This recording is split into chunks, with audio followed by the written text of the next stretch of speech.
Hi!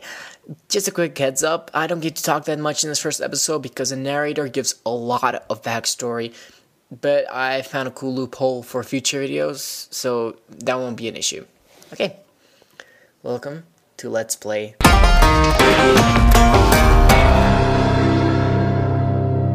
Proper story's supposed to start at the beginning. Ain't so simple with this one.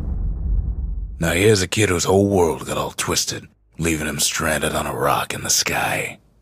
He gets up, sets off for the Bastion, where everyone agreed to go in case of trouble.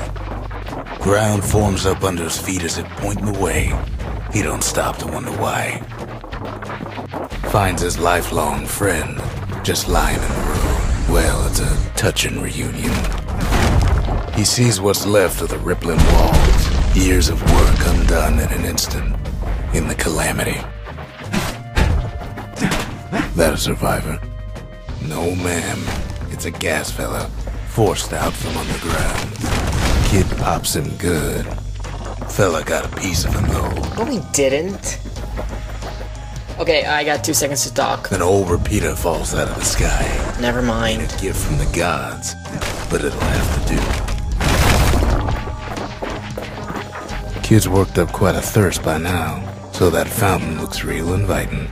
Sometimes you just need a drink. Fountains refill your health tonics, which you use to regenerate health, and these fragments you can use as currency later on in the game when you can buy upgrades and stuff. A school of squirts tunnels up around them. Must have fled here from the mines.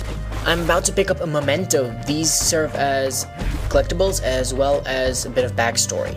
Kid finds a memento from a girl he knew. Always used to fancy her.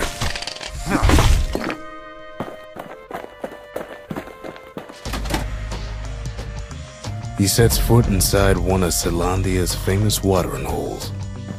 Inside's old Rondi, the bartender. The calamity got him for his drinking dip. About 90% of the characters in this game are basically turned to stone like old Rondi over there. Then Kid finds his trusty shield. The security takes him for a petty thief. Behold, the power of countering! Shield saves his hide. So this is one of the game's many fight pieces, I guess. They're pretty fun, but they can get repetitive if you watch them. Windbags start turning up for last call. Over and over and over again. Luckily, I decided to edit them to make them a bit more dramatic. Question mark? More squirts start coming out of the woodwork. Squirts are some of the most satisfying enemies ever to kill. For the kid. In a second, you're gonna see a cut. There it is. I died. I didn't health tonic up, and I died. Kid sees the way to the Bastion out the window.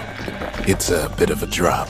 We're gonna do this a lot, and it's depressing every single time. They always wanted his ashes scattered here. You're just gonna quickly clean up, then out of the window. He gets a good look at things on his way down.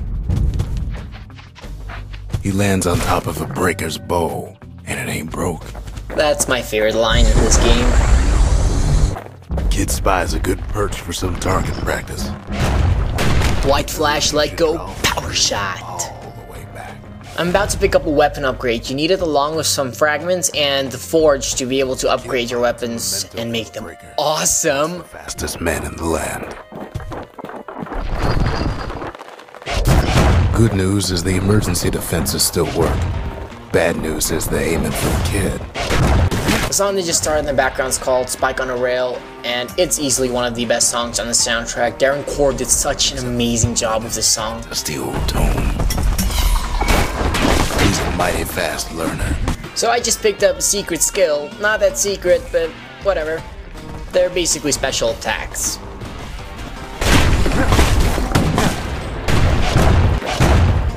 He finds the distillery, right next to the arsenal. Tough part of town. One sip of the spirits in that distillery, and the kid'll feel like a new man. The arsenal's where the kid can pick the best tools for the job.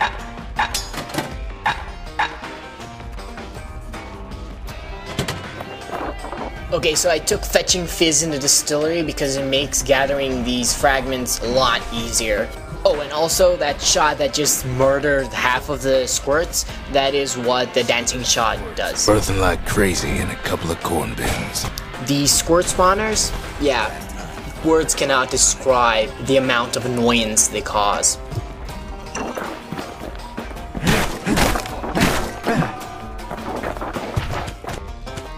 That one was Maud, the tutor. Once taught the kid good manners. He never used them, though.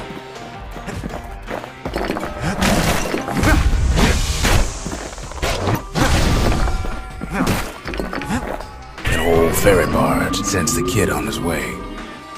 The Bastion's real close now. With the airship, you can really start to see the steampunk-esque influence this game has. It also has a bit of a Western influence, especially if you listen to the music, which I really dig.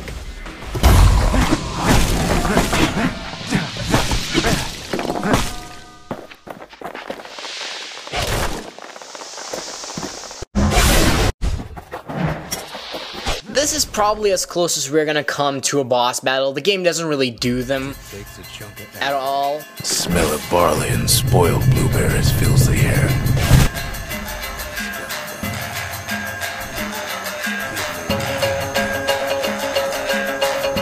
We're just gonna go all God of War on these guys until they evaporate in their dusty dustness.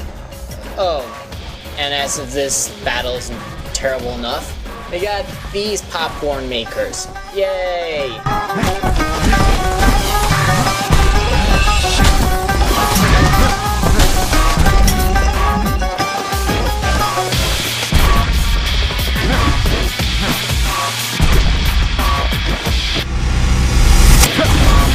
Kid puts him out of his misery. I don't really know what sound these things make when you collect them, but it's so obscenely satisfying. It's crazy. It's just fun to pick them up. He finds the core to the Wharf District. He steals the city's heart. Might as well. And now we're in for a dramatic chase-esque scene because the things behind me are falling. Oh no! The place is starting to fall.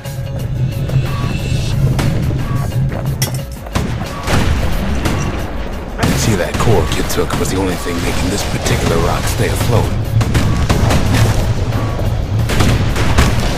Kid just keeps running.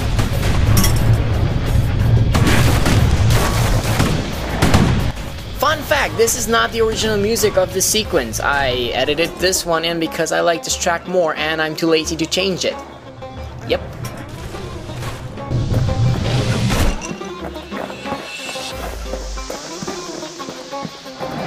At last, the Skyway's in sight.